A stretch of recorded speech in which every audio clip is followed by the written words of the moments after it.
People love to talk about Jewish guilt. It's almost treated like a fact. Maybe you grew up hearing it. Maybe you saw it in the movie Fiddler on the Roof. But here's something really important for us to understand. That idea does not actually come from the Torah. Hi, everyone. I'm Chaya Parkoff, licensed clinical social worker, trauma therapist, coach, speaker, and educator of ancient Jewish wisdom. And this is ParshaRX, mental health prescriptions from the weekly Torah portion. This week, we begin Parshat Vayikra, and with it, the third book of the Torah, which opens with korbanot, offerings, brought after a wrongdoing.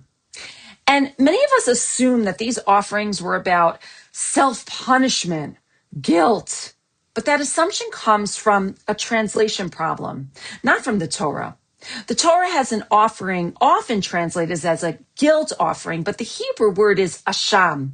And asham does not mean guilt as a feeling. It means responsibility, liability, being answerable for repair. The very first time the word asham appears in the Torah, it refers to responsibility for consequences, not emotion. The Torah has a separate word for shame, busha, and busha is never commanded. Judaism demands responsibility, not shame.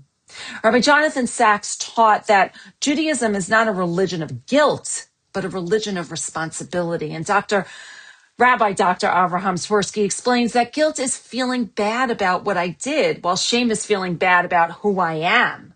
And he reminds us that teshuvah, repentance, coming back, is to restore a person to themselves, not to destroy them.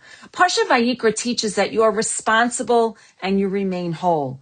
You name what happened, you take responsibility, and you move toward repair. And this applies not only to how we treat ourselves, but to how we treat others. Accountability does not require cancellation. Repair does not always mean closeness, but it always means dignity. So what is our ParshaRX for Parshat Vayikra? Don't confuse responsibility with shame. Judaism doesn't ask us to feel bad about who we are. It asks us to take responsibility for what we do and move forward toward repair. Shabbat Shalom.